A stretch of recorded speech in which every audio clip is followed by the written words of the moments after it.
How's it going, everybody? Welcome back to Last Week in Superhero News. I'm Alex, aka Archie, your host, and we're just going to jump right into it. You may be wondering, why is this another On the Road episode? Well, this past weekend was Mother's Day weekend, so I had absolutely no time to actually record the episode at my desk, so now we're just going to do this because there's still plenty of stuff to talk about, and I still want to do it, and this is probably going to go up tomorrow, or, this version of tomorrow.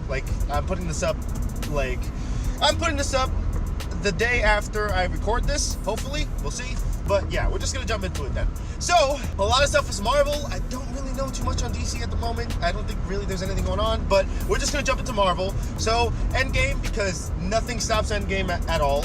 As you have seen with the little article I put for last week's episode, it has already broken $2 billion, well past it. It is now the second highest grossing movie of all time. It beat the crap out of Titanic, and it's making its way to Avatar. Is it going to beat it? God, I hope so. No offense to Avatar. A little offense to Avatar. I kind of want it to be beaten. Sorry. No offense. It's just, I don't know. Those two movies, they kind of reached $2 billion because of a lot of re-releases, and they're in the theater for so long. So even if you count inflation or not, it'd be awesome if Endgame kind of just thrashes through. But we'll see. Right now, it's almost at $2.5 billion, so it's not far away.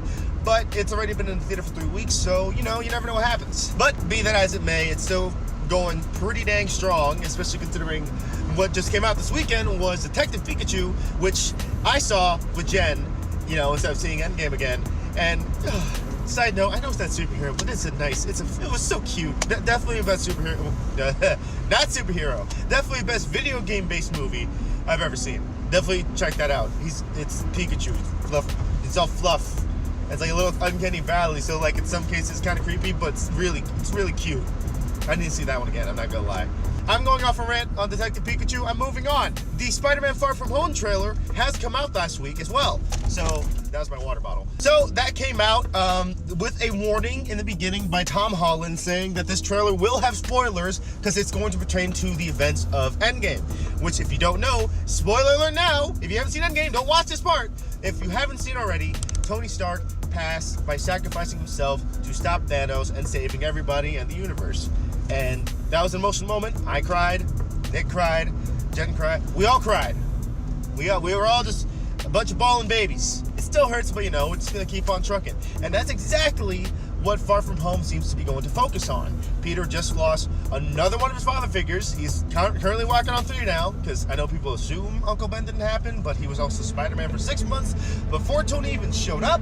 So you can probably take a wild guess that Uncle Ben, I'm not going to get into that. I'm just going to get angry.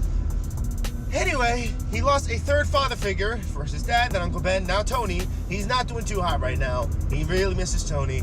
But, it's him kind of moving on. It's him trying to take a break, but, great power, great responsibility, and to be a superhero, you don't really get a vacation. It's kind of a bummer, but, yeah, so this kid is dealing with that currently, and then, a lot of points say, oh, the next Iron Man, although a lot of people take it as face value, like, oh, is he going to be the next Iron Man, or it could be that he is going to be essentially the next face of the MCU, which I wouldn't be too surprised about, granted, yes, it could be Captain Marvel, it could be Black Panther, but Spider-Man is another big, popular character that has always been around, so I would not be surprised if he does end up being a mainstay.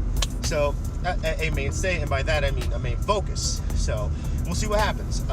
But also, with Far From Home, a couple of scenes were also released online. One showing off what looked like a Hydra Man, or I don't know if he's like an elemental, whatever, but something going on in Venice, and then another one of him meeting up with Mysterio, who allegedly in this clip is actually from another universe. So the multiverse thing, more or less with this movie, looks like it's about to be confirmed, which is awesome. So a lot of things gonna happen with that.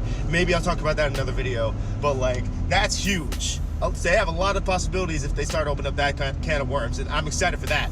But he also mentioned that, he was from Earth 8 something, but that this Earth was their version of Earth 616. Now, the significance of that is that that's the main continuity of the comic books, that's Earth 616. But obviously that has also been left with a little bit of scrutiny, because we were like, oh, it's not Earth 616, it's Earth 1999. It's an Easter egg, guys. Come on, they did the same thing with Into the Spider-Verse. I'm sorry, I just seen a lot of complaining about Spider-Man, and I'm not a fan of that because, everyone has their own opinion as far as Spider-Man, and mine is I dig this version of Spider-Man. I dig a lot of versions of Spider-Man. I rarely don't dig a version of Spider-Man, except for Superior Spider-Man. But again, that's my opinion. Anyone's free to have yours, but that's just mine. We're gonna move on from this topic now. Let's see. Well, I mean, it's kind of DC.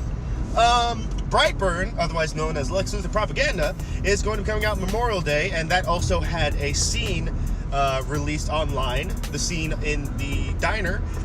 The trailers more or less showed that scene in its entirety, but to see it kind of play out, see it kind of disturbing. I'm down for this movie, guys. Like, I mean, you know, it's made, you know, because it's Superman, but if you said it'd be a bad kid, and yeah, you know, I'm pretty excited about that. You know, I'm not saying, I kind of hope that they kind of do a trick thing that the director or writer of this movie just says Lex Luthor on it, but that'd be choice.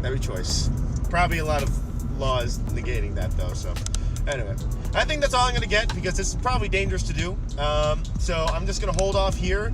Yeah, I'm really struggling with DC, guys. I need some more DC stuff. So, like I said before, if you have any stories you want me to talk about in the next episode, please let me know in the comments. Marvel, DC, probably some DC because I need to find some more of those.